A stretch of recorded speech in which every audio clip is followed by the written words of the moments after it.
Morning, everyone. Back to what is obviously the most exciting course this term, right? In this class right now, we have been over the last couple of days focusing on trying to calculate or assess these forces that we can't really assess. We've talked about gravity loads, which are dead, live, and snow. Building code gives us guidance for all of them. Important thing there is we treat them as uniform loads and calculate them as the building code tells us to. Last day we talked about wind load, which is a form of lateral load, and today we're going to talk about earthquake loads, which is another form of lateral load. The important things about wind load were short buildings. You can use the static procedure. It's pretty straightforward. We rushed through a bit of an example right at the end, but the example is fleshed out in the the example notes under lecture 7 on D2L. You'll see the slides, the example, and the quiz. And the example's pretty comprehensive from start to finish, how to go through the wind load calculations portion. So with wind loads, I'd mentioned that they can be rather dynamic, and so it's kind of difficult for us to figure out what we should be doing. But as long as our buildings are short and simple, we can just apply the static procedure in the building code to get those pressures. And then we can go back to lecture 4 to trace those pressures through to forces on our braced frames in the structure. Earthquake loads are a little bit more complicated, and we're going to see here in a minute. We're going to treat them, for the most part in this course, as static loads, but we cannot really get around the dynamic nature of what happens to structures during earthquakes. So as far as forces we can't really assess, this is kind of the most complicated, I would say, next to wind force to try and quantify acting on our structures. And we're going to do our best to figure out what we need to do for simple structures today.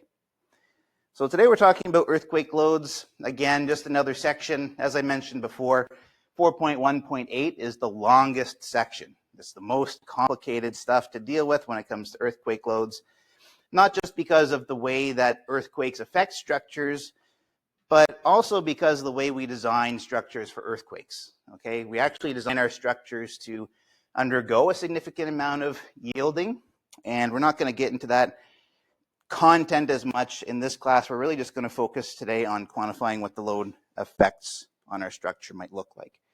Okay, so this is the last of our primary loads that we're going to be talking about in this course.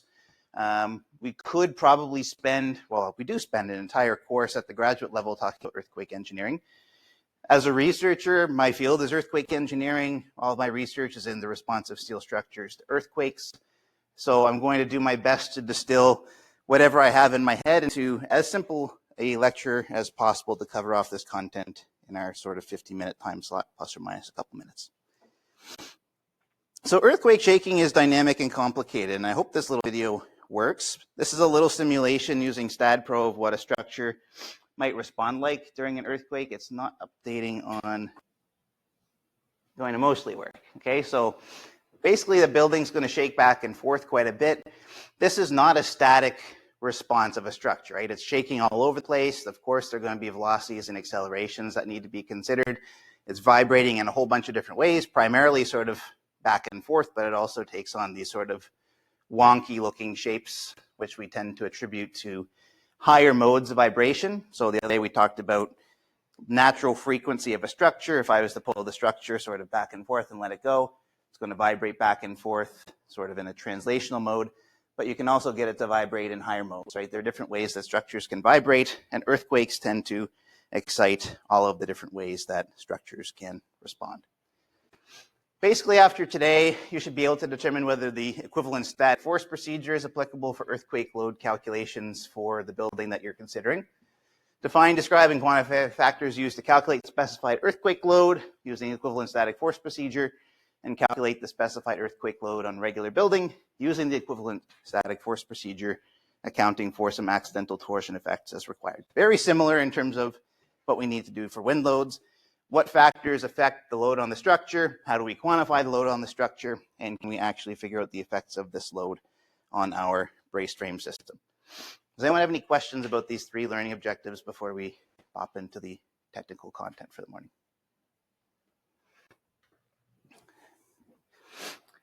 So again, just moving on to next section of section 4 and division B of part 4.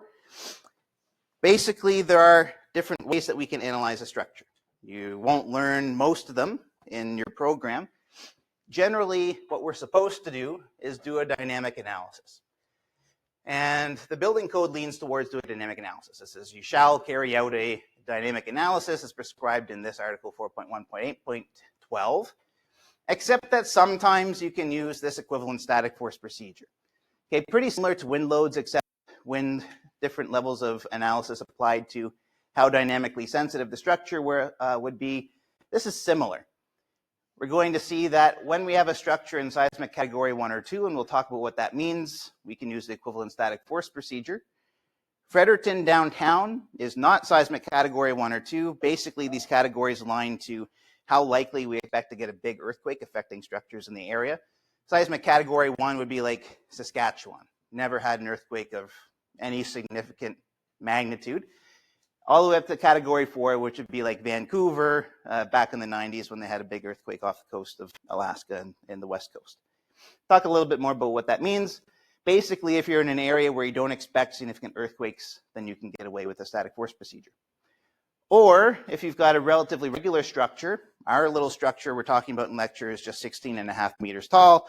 It's got braced frames all on the outsides. It's a pretty simple structure. And if the period is less than 2 seconds, we'll talk about what that means. Then we can use the equivalent static force procedure. If we have a more complicated building that's still pretty short or has a very short period of vibration, again, we can get away with the equivalent static force procedure. If any of these three things are true, we can use the equivalent static force procedure. For the most part, you're going to be dealing with part B here. You're going to have a relatively simple structure that's regular. We'll talk very briefly about what regular means and how we can determine whether something is regular. But really, we're going to be focusing on part B here, or part A for most of the East Coast. We can use the equivalent static force procedure for simple structures in areas where we don't expect significant ground shaking to happen. So I'm going to hand wave for a little bit, which is common when we talk about complicated things. Basically, the way that earthquakes affect structures is, it depends on how likely we're going to get resonance between the ground shaking and the structure that sits on top. So up top, we've got basically what might be a recording. So we've got these accelegrams all over the country. If an earthquake comes, the accelegram is going to record the vibration of the ground in a bunch of different directions. And then we can pull that data and actually look at what happened to the ground during that time. This is a really old earthquake record. It's called El Centro. It's from like the 1940s, but I think that's not quite right. But one of the oldest earthquakes that they were actually able to record that was of significant magnitude to cause damage to structures. And so we use it a lot when we talk about the response of structures. The earthquakes as an example record.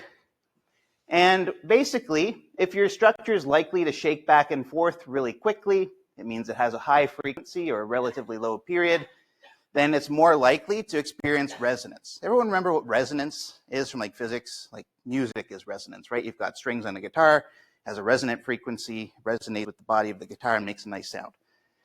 Resonance is good in music, it's bad in structures. Okay, resonance tends to tear structures apart. For example, we had these little structures here the other day.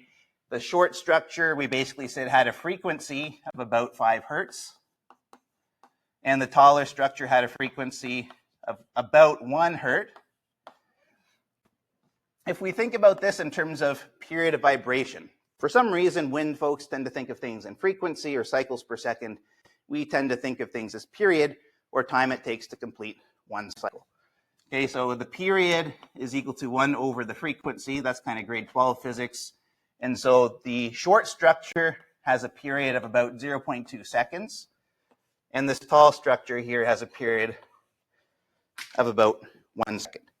Okay, so frequency is something that we think about a lot for wind loading, because that's what the folks who do wind loading think about. In earthquake engineering, we tend to think about the period of vibration. Okay, so if I was to think about resonance of a structure, right, I could drive this back and forth, and if I shake it back and forth at a frequency that aligns with that structure, I can get a significant amount of response in that one.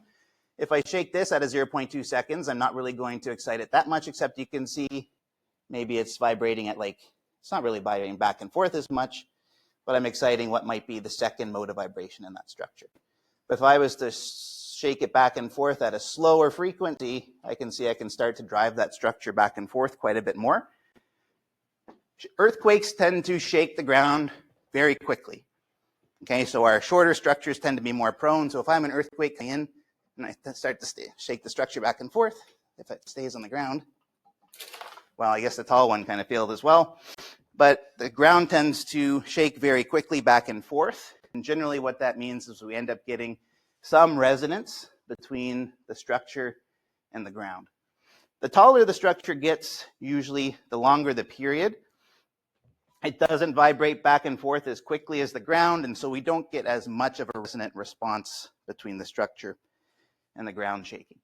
So basically what this means is the short structures, if it has the same amount of weight in the building, are going to have significantly higher forces acting on those structures than we would have acting on our taller ones. We tend to present this information if we do an analysis like that for a bunch of different periods. Basically, we're going to see that structures in a range of maybe 0.1 to 0.6 seconds or so, they get big force demands. Okay, so our really short structures are going to have a significant response to these earthquakes, whereas our taller structures are going to tend to not respond as much. This one was already kind of nominally unstable before I even started to shake it, so that might be a bad example. But this is just what we get for a single record. Okay, so where's my pencil not working here now? Basically, this is what a structure might respond to the El Centro earthquake like. We might have a short structure that gets something like 0.8 in terms of equivalent acceleration in g. Our taller structures might get something maybe in the terms of 0.2 g. Basically, what this means is that our structures in terms of lateral load, why is this not working? Oh, that's frustrating. Basically, if I was to look out here, a structure that has a period of about, 1.2 seconds is basically going to experience 20% of its weight sideways as a force. Our structures that are really short are going to be closer to experiencing its entire weight sideways.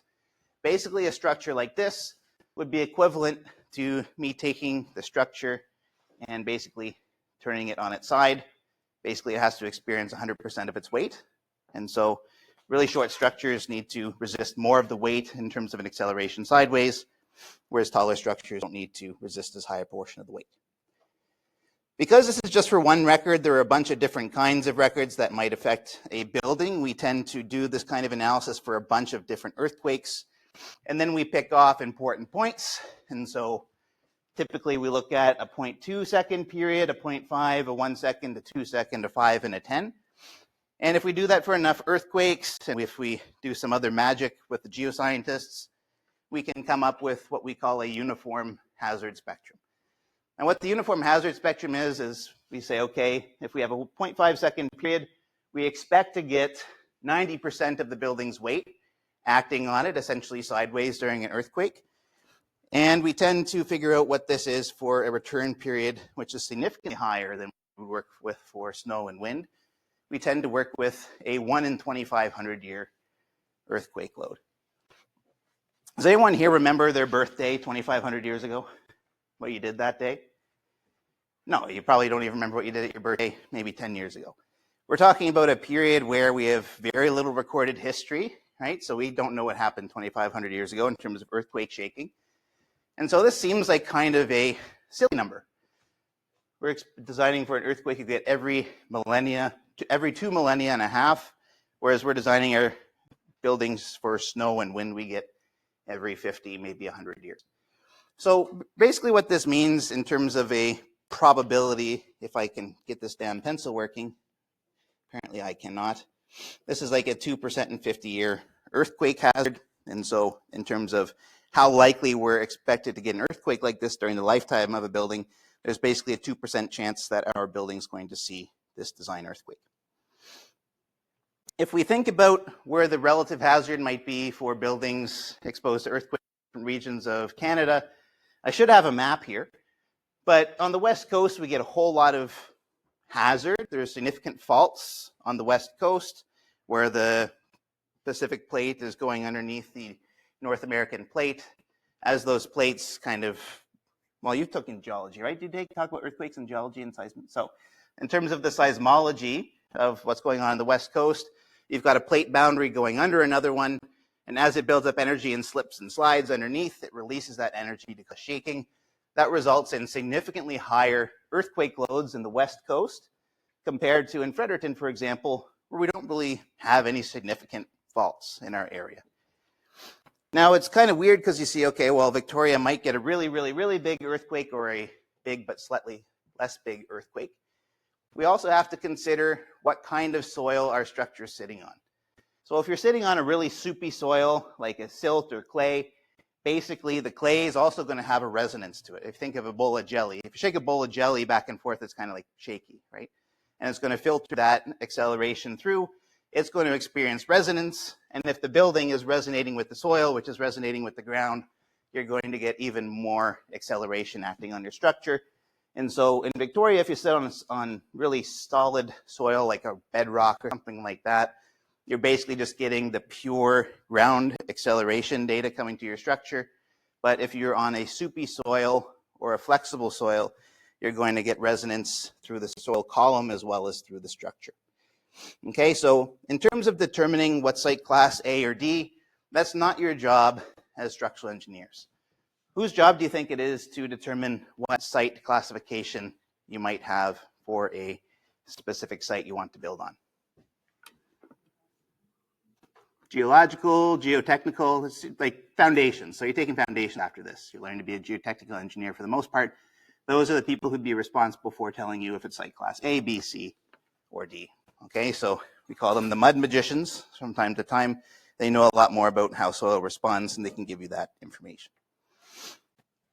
In terms of seismic category, basically, seismic category 1 and 2, we don't have significant acceleration demands on our structure because we're not close to any significant faults. And so if the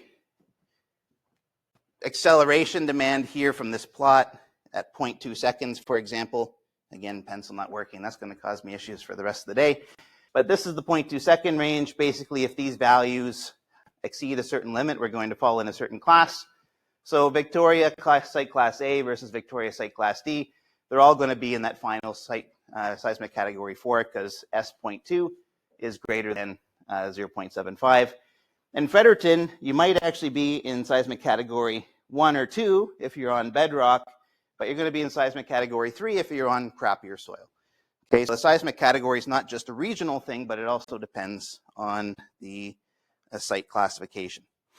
Okay, so for the most part, if you're in this 1 or 2, based on the uniform response spectrum that we're designing for in accordance with the building code, then you can get away with the equivalent static force procedure, even if you've got a more complicated structure. Fredericton tends to be in this seismic category 3, especially the further downtown you get. We're not going to talk a lot about irregularities. All you need to know for the most part is the structures you're designing in this class are regular. It means the stiffness doesn't change much as you go up the height. The mass doesn't change much as you go up the height. There's no architectural features that change the geometry significantly up the height. And then we don't have any of these other crazy things going on here. These are things that you should read about a little bit if you're going to work in structural engineering. We don't have time to go through what all of these mean. All you need to know is that if you have a 2 to 6 or an 8, you can still use the equivalent static force procedure if you've got a very short structure. For the most part, we're going to be dealing with regular structures in this class. Okay, that's kind of a lot of stuff. I'm going to wrap that up really quickly here with just a summarizing flow chart about how you would determine whether or not you're going to be doing a dynamic analysis or an equivalent static procedure. Basically, and I add this little diamond at the top here, the static procedure is inherently conservative. And so whenever you're doing this equivalent static force procedure that we're going to be talking about in a minute, it's always going to be conservative, which means there's going to be a lot more force on it compared to if you were going to do a dynamic analysis.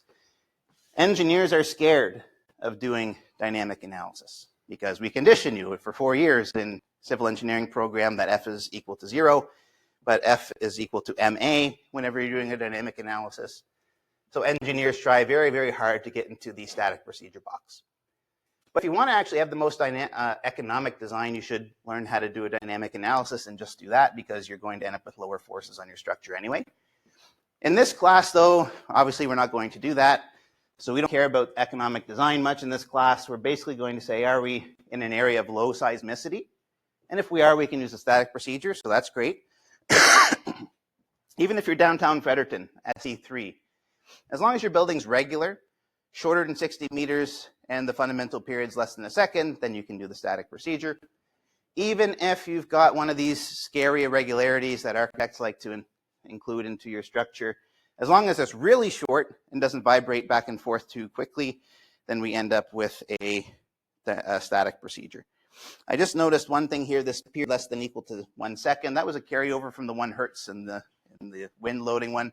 That should be 2 seconds there in that little triangle or in that little diamond. So just go in and correct that on your calculator, on your slide notes. So that is basically, I could have talked about that for 10 different lectures, and it's really hard to talk about it for just 20 minutes. The key highlight here are that earthquakes are very dynamic, and even if we're doing an equivalent static procedure, we have to consider the dynamics of our structure. Short buildings tend to experience resonance with ground shaking more so than tall structures. Buildings that sit close to earthquakes and on bad soil respond more than buildings that sit far away from faults that sit on stiff soil. As long as we're dealing with a regular building, or if we're in an area of low seismicity, we can use the static procedure that we're going to talk about for the rest of class today. Does anyone have any questions about that whirlwind summary of what we need to do to determine whether or not we're going to be using the static procedure or not? I'm sure you do. You probably just don't know what question to ask, and that's okay. It's complicated stuff. I'm distilling it to its bare, bare minimum, and we're going to see how this works for us in terms of applying the equivalent static force procedure. Okay, so if you go through that flow chart and you find yourself in the upper right-hand blue box, congratulations, you can use the equivalent static force procedure. Okay, 95% of the time engineers are doing this. If you're not doing this, then you need to take like another 2 years of school and practice for like another 8 years before you can do a dynamic analysis confidently.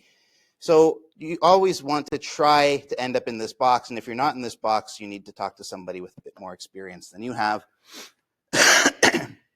Basically, what we're going to be doing with the equivalent static force procedure, the first step is to figure out how much lateral force in total is my structure going to experience.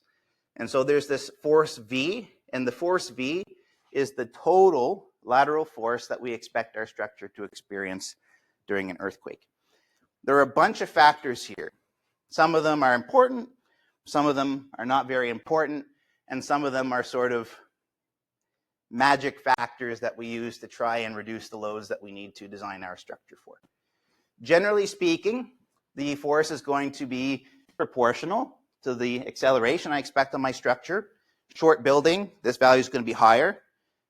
Tall building, this value is going to be lower. We've got at least one factor that we're somewhat familiar with. We've got an importance factor. Really, really important buildings, we increase the importance factor.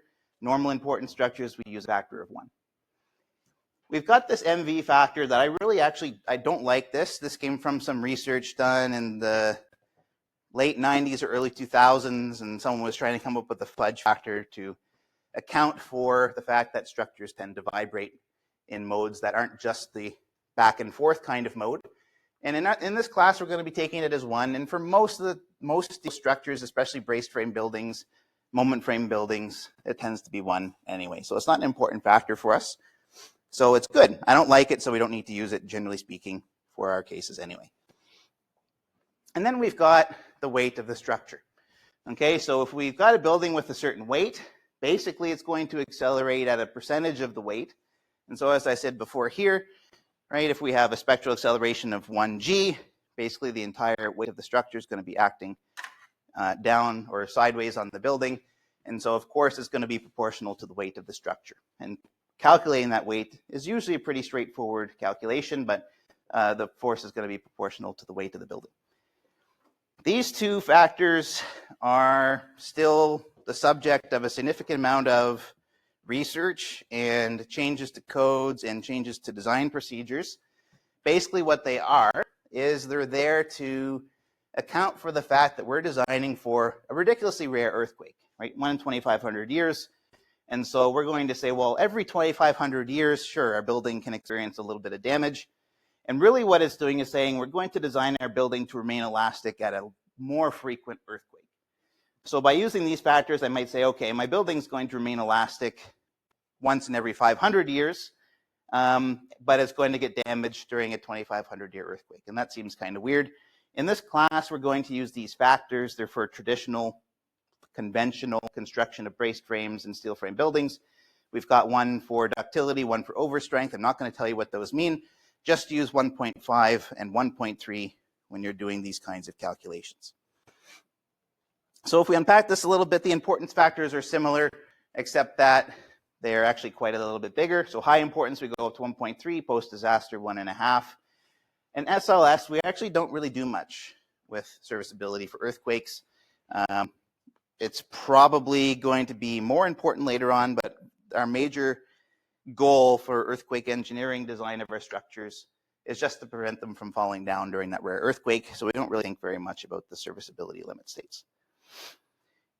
The spectral acceleration, I talked a little bit about where it might come from. It's very complicated to get it. Thankfully, you just go to the tool that the geoscientists, seismologists, and geological engineers have developed for us. And basically all you need to do is take the values that they give you. You go to this link. It should be an actual link in the PDF of the slides. You click that and you basically say, where am I? What site soil did the geotechnical engineer tell me I have? And it's going to give you these values for these 5 different periods. So if you go to that web page, you're going to come to something that looks something like this. Basically, you're going to say, I want to get my data based on site class. If the do you know what VS30 is? If I said shear wave velocity, I don't think you talked about that in soil mechanics. Geotechnical engineers have the ability to measure the shear wave velocity through soil. Usually, that will help you reduce the loads a little bit. So if they give you a VS30 range, then you can actually enter that value to get the loads. They're usually just going to tell you a site class. 95% of the time, they're lazy, and they're going to say site class D, even if it's better than site class D. So one of the things you should do if you get a geotechnical report back from the geotechnical engineer, you should immediately say, is it really site class D, or can you do a little bit better for me? Because that's going to significantly increase the seismic forces compared to site class C, for example. You just type in Fredericton, show it where you, make sure you are where your site is on the map in the area below, and you just tell it to spit out the seismic hazard values. Okay, so it's going to tell us that S.2, I know these are small numbers for the slide for the class, but we've got 0.423, 0.404, 0.246, 0.119, 0.033, and 0.0104. Okay, so you can forget everything I told you about where these numbers come from, what it means to do a dynamic analysis of a structure, all this stuff, and just take these numbers and carry them forward into your calculations. Next, we actually need to figure out what the period of our structure is, because if we go back to what these values mean, if we're in Fredericton, for example, in site class D, it's telling us that for short periods, it's this much acceleration, for long periods, that much acceleration. But we actually need to know what the period of our structure is likely to be. Okay, so similar to the way that we estimated very quickly 22 over H, a frequency for our structure, we're going to estimate using a very simple expression, a period for our structure. For the most part, it's very similar to frequency for the most part.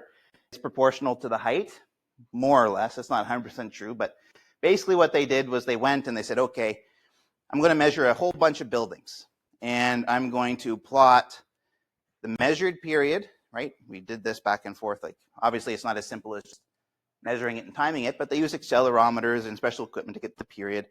And then they plot that period against the height. And there's a whole bunch of scatter, but basically they say, well, most of the time you'll be safe if you, for brace frames, take a period of 0.025 H, or for moment frames 0.085 h to the 3/4. In this class, we're just dealing with braced frames, so we can just use the 0.25 h for our braced frames. And so that might mean, for example, if we were trying to estimate the period of our example structure, we might say TA is 0.025 hn, which is 0.025 times 16.5, and that's going to give us a period of 0.4 or so seconds. You're immediately going to recognize that the period, if you were to invert that, is not going to give you the same frequency that we calculated for wind loads. And that's okay. The relationship between period and frequency is this. Shorter periods are more conservative for earthquake design. Shorter periods are less conservative for wind load design. So the longer the period, the more likely you have to do a dynamic analysis, and so they're going to make sure that the estimated frequency is higher than you'd expect. Taller buildings tend to have lower forces, so they're going to make sure that your estimated period is lower than you'd expect. So this period, if you take 1 over this period, is not going to give you the 1.33 hertz that we calculated the other day for wind load. That's okay, and we're allowed to be inconsistent when we're trying to stay on the conservative side. So basically, we go back here, we say, okay, I have these points. I have S.2, S.5. I'm somewhere between 0.2 and 0.5. Basically, it's just a factor of doing linear interpolation between the spectral acceleration values you get for S.2 and S.5, and you can figure out what that spectral acceleration will be for that particular period. Next, the weight. It should be a simple calculation, but it's very easy to get caught up in all the details. Basically, we include all the dead load from the floors. We've already talked about that in lecture 5, and I'll try and show you what that means for floor loads today and floor weights. We include 25% of the snow load. In Canada, it's likely that there will be some snow on the roof if you get an earthquake at the same time, so that's going to add to the weight and add to the force acting on our structure. Generally, we don't include live load, because if structures are shaken back and forth quickly, we don't tend to just sort of sit there and go along for the ride. We tend to move a little bit to compensate for the fact that we're getting shaken back and forth by the earthquake, unless there's some significant storage. So books in libraries or files in a filing cabinet space or wherever you've got storage, if you have a space that's designated for storage, you have to include, I think, 60% of the live load for those cases. But for the most part, we're not going to include any live load in our calculations. I think that's all I'm going to say for this quick minute here. We've got a bunch of different things that we need to include when we're calculating earthquake loads. The ST value comes from a combination of estimating your period and then using that period to linearly interpolate for the spectral acceleration you expect to act on your structure. MV we ignore, we just call it 1, and that works 95% of the time for steel structures. Importance factor we're more or less familiar with. And then we have the weight above the base of our structure. That includes the dead weight, some snow, and from time to time, some of the live load. These other factors we're not going to think about. So of the stuff that I've showed you so far and the factors that I have here for calculating the lateral load on a building, does anyone have any questions about what we've talked about in terms of what goes into that equation? It's pretty straightforward when you sit down. The hardest thing is going to be calculating the weight. That's going to be difficult. My pencil's not working, so I'm going to try my best at a certain point in time today to do some stuff on the board, but we're going to see how it works overall. We'll see. That is just the total load we expect to have acting on our structure. And what I mean by that, because I can't draw on the slides, unfortunately, is that if we have our, our 4-story building, we'll say 1, 2, 3, 4. And it's on, some columns or whatever. Basically, that is the total reaction we expect to be acting on our structure at the base. We call it base shear sometimes, but the building code calls it the specified lateral earthquake force. The problem is now, how does that load actually come through the structure? We know that the total force is going to be V, but what does that mean about what the loads might be at each level in the structure? Okay, so we have to figure out how we're going to distribute that base shear or specified earthquake force V up the height of the structure. And generally, what we say is that it's proportional to My little building's dead here. But generally speaking, the building's going to want to move to the right under the shaking from an earthquake in more or less a linear fashion. And so what we're going to do is we're going to assume that the total force at each level is proportional to the displaced shape at each floor, so that the sum of these forces should equal V, but this force is going to be smaller than the one above, which is going to be smaller than the one above, which will be smaller than the one above. Okay, the way that we're going to do that is through a weighted average equation. This comes from the building code. Ignore this FT value for now. Basically, what we're trying to do is we're figuring out how much of V gets distributed to the floors above the ground level. And how we do that is we take the weight of the floor and the height of the floor above the base, and we divide it by the sum of those WX, HX values. So each floor is going to have a WX, HX. HX is the height of that floor above the ground.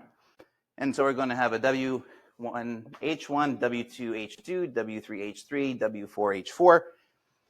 And the load at the first floor, for example, will be W1, H1 divided by the sum of those WH values for the rest of the structure.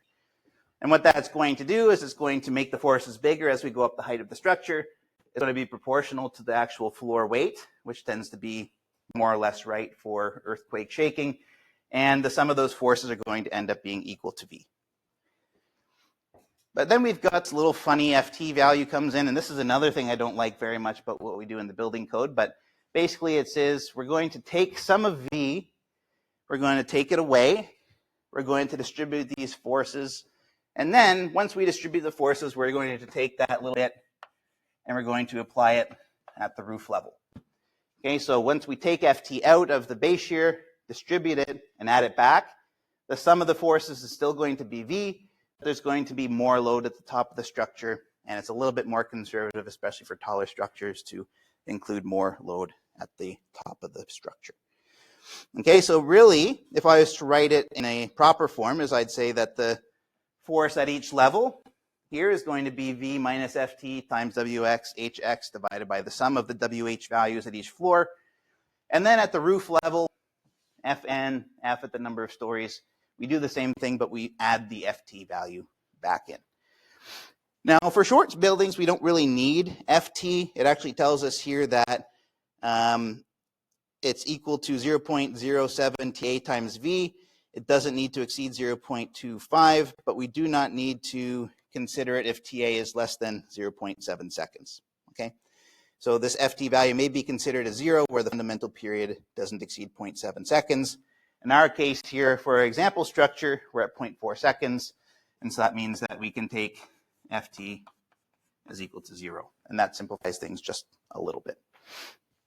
Okay, so basically what happens is we take that V, I should draw a little V at the base of the structure, but the total reaction at the base of the structure is going to be equal to V.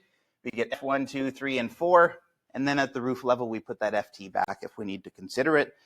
And now this is actually pretty simple in terms of how the loads go through the structure, because basically we assume that the force acts through the center of mass of the floor. We treat the floor level as if it's a simple beam with a point load in the middle. That makes the statics pretty straightforward. So once you can get the loads on the floors, it becomes pretty easy to get the forces on the braced frames. Getting the forces on the floors is the topic of lecture today, and it's a little bit more difficult than it might otherwise be for other kinds of loads. Does anyone have any questions about how we get the equivalent lateral force, how we distribute that force to the stories above the base, and what this little FT value is trying to accomplish when we take it out and add it back in at the roof level? Okay. The last thing I need to say about this before I try to do some kind of example is that buildings inherently tend to be a little bit twisty, and that's a technical term. It's not really a technical term, but it's very likely, depending on how everything's installed, that the actual center of gravity, even if you're well-meaning and you try and put it in the middle of the floor, it's very likely that through some distribution of the slab thickness or furniture or partitions, that the center of gravity for your floor is not actually going to be right in the middle. what the building code requires us to do when we're using the static procedure, say, okay, we need to assume that there's going to be some inherent imbalance in where that center of gravity actually is. We don't need to calculate it, but we do need to take it as at least 10% offset from the center of the floor. And pencil, what that means is this brace frame over here is going to be seeing a little bit more of that force compared to this brace frame, right? It's basically a simple beam where the force is at 60% of the length with 40% of the length left. And so that just means one of your brace frames is going to be loaded a little bit more heavily, and you have to consider that in the statics of the floor system when you're figuring out where that load should go and how much force is going to be acting on the brace frame. Okay, any questions about that consideration that's required to look at the potential to have some accidental offset in the center of mass in your structure when we're applying our earthquake forces? Okay, so we're going to try and do something with this building. I've already estimated the period for us here. So we've got a short structure that has a period of about 0.4 seconds. That's telling us that it's in the left-hand side of where our response spectrum is, so we're going to have higher loads than we would if the period was longer. What we're going to do, or what we're going to try to do, is calculate the specified lateral earthquake force for the example building. Okay, so something new here. Cladding is just the wall system. Cladding here would be like the masonry veneer on the outside of the structure, including partitions. This is a partition wall technically. We also have a cladding weight on the outside of the structure from the brick veneer. Cladding is just the wall system, the architectural wall system, and that has a certain weight distributed over the area. So we're going to assume that the cladding weight is about 1 kilonewton per square meter of wall on the outside. That might be an ungrouted brick, something relatively thin.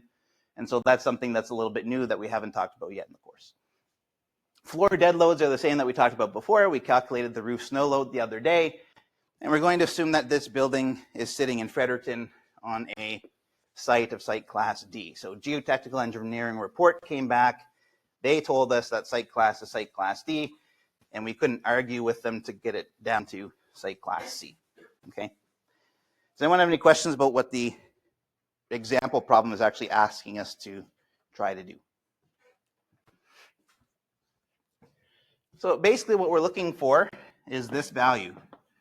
We're not looking at the lateral forces. We're just trying to get to the point where we have the specified lateral earthquake force V. In the example notes, I've extended the example to get the lateral forces and account for accidental torsion. We're not going to have time to do that all today, but we're at least going to try and get started on some of these aspects. Okay, if my pencil was working, which it should be, I'm really not sure why it is not working. Might need to. This iPad's like 8 years old. I'm surprised it even turns on anymore, to be honest. Basically what we need to do is we need to follow the building code expression to calculate V. Okay, so for V, we need to S at the period for our structure. MV is 1, that's great. Normal important structure, IE is 1, that's great. RD is 1.5, RO is 1.3, that's excellent. That means we're basically cutting the base shear in half compared to what it should be if we wanted it to remain elastic at a 1 in 2,500 year earthquake. The big parts of the problem are what's STA and what's W. Everything else just comes out in the wash. I tell you what to use. But here we need STA and we need W. So if we're looking at STA, we already have the period of interest. I might go back quickly here to show you the slide here. So for Fredericton and site class D, we're dealing with this curve here. And we have the data that we might get from the seismic hazard tool that you can visit on your own time. Basically, if I was to plot this out, we're at the 0.2 second range. We've got a value of 0.423. We come down slightly at the 0.5 second range to a value of 0.404. And the period is actually 0.41 or so. So basically what we need to do is say, okay, our period is here. What is S at my period of 0.41 seconds? Okay, so that's a simple linear interpolation for the most part. Everyone's done linear interpolation before, I hope, right? Put up your hand if you've done linear interpolation before. keep your hand up if you remember how to do linear interpolation.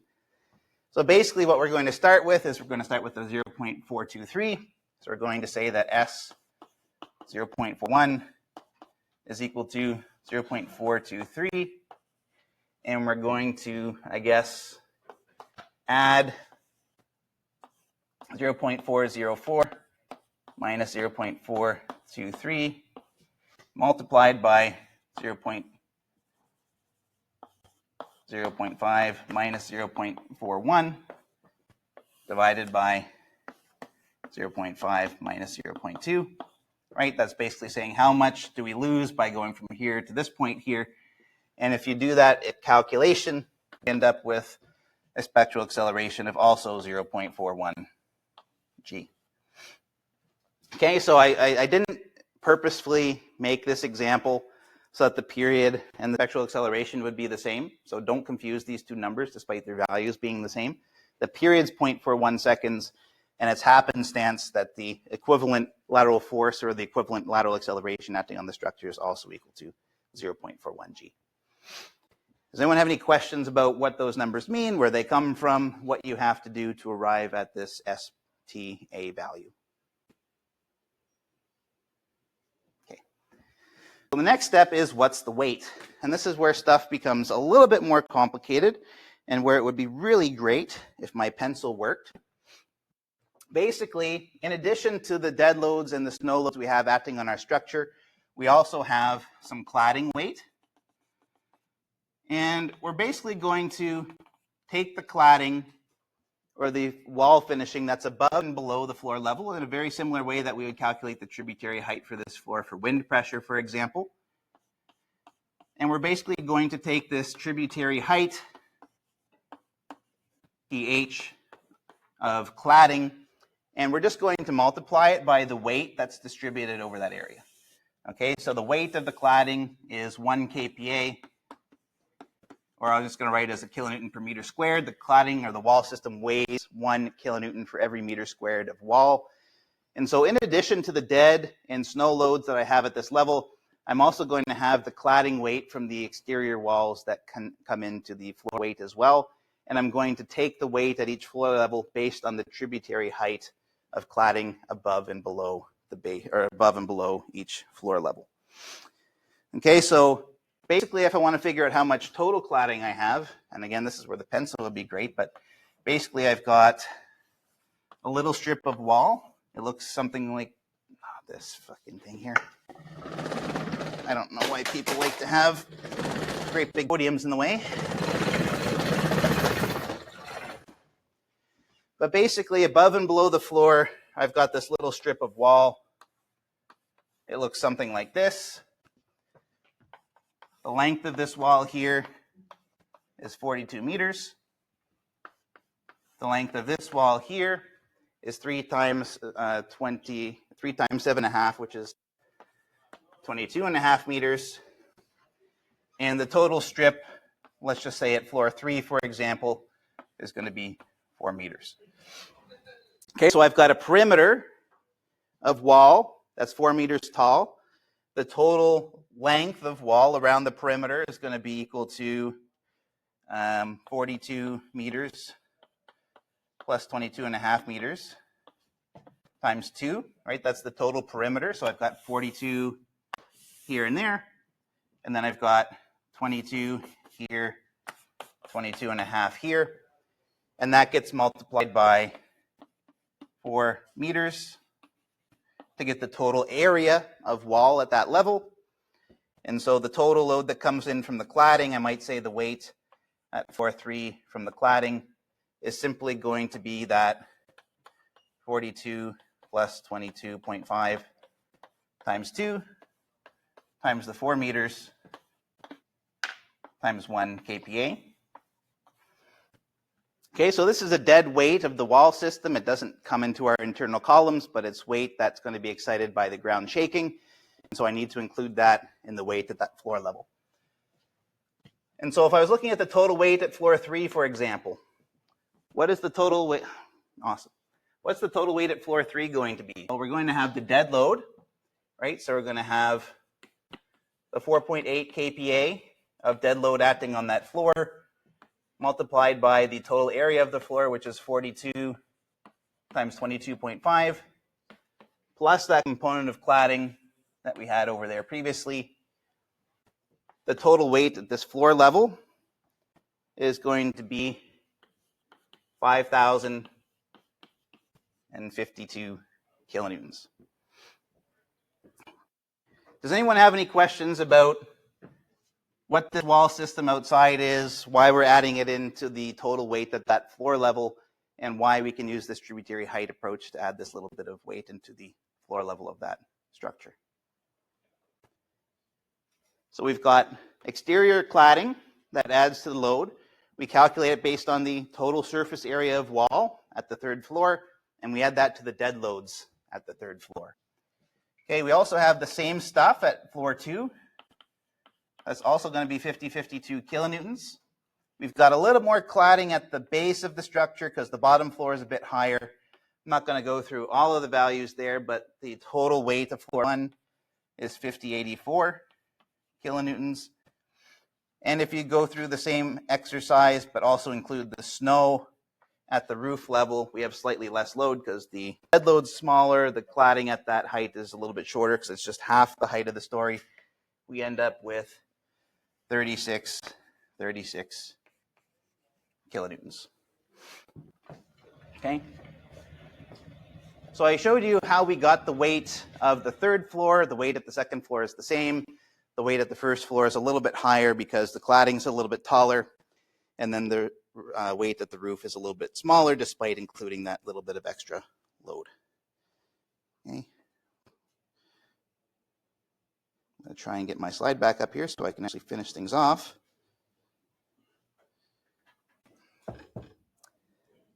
Not a good technology day. There we go. So the last step here is we need to actually add the weights together. So the weight is the sum of the weights at each level. W is the sum of all the weights. And if I take those 4 values and add them together, I get a total weight of 18,825 kilonewtons. And now all I need to do is throw that equation into the equation for V to calculate the total lateral load V acting on the structure. So I trust that you can do that outside of this, and so I'm not going to waste your time by sitting around here to do that last little bit of calculation, but basically we come back to, I'm really not having a good technology day here, but we come back, we have STA, which is the 0.41G, MV is 1, IE is 1, W is what we just calculated, RD is 1.5, and RO is 1.3.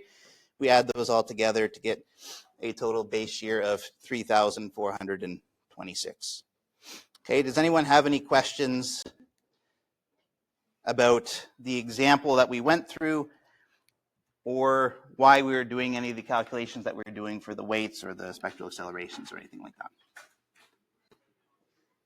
I think it's pretty well laid out in the example notes. I can also hope, I can't promise that things will go better technology-wise next day, but that's basically the gist of what we wanted to go through today. Basically, the goal was to be able to determine whether or not we can use the equivalent static force procedure for earthquake loads. In this case, we can, because we've got a short structure that's regular. We should be able to define and describe and quantify the factors we use to calculate the specified earthquake load using the equivalent static force procedure. That's the STA, IE, MV, W, and RDRO. Most of them you just use what I tell you to use, but some of them you actually have to put some effort into calculating. And finally, you should be able to specify or calculate the specified earthquake load on a regular structure using this equivalent static force procedure. And the example notes on the course website talk about how to account for those accidental torsion effects once we distribute that base shear up the height of the structure. Okay, does anyone have any questions that come to mind immediately based on the stuff that we've talked about so far today? So that's a dense lecture for a Friday. Have a great weekend. We'll see you on Monday. The pace of the course is going to go way down, okay? The load stuff is hard because there's a lot of stuff to talk about, and I don't have all the time in the world to talk about it. But we've gone through those things. The example notes should fill in the blanks for the most part. And if you have any questions, feel free to come see me during the office hours to talk about any of those items. All right. Have a good rest of your day, and we'll see you on Monday.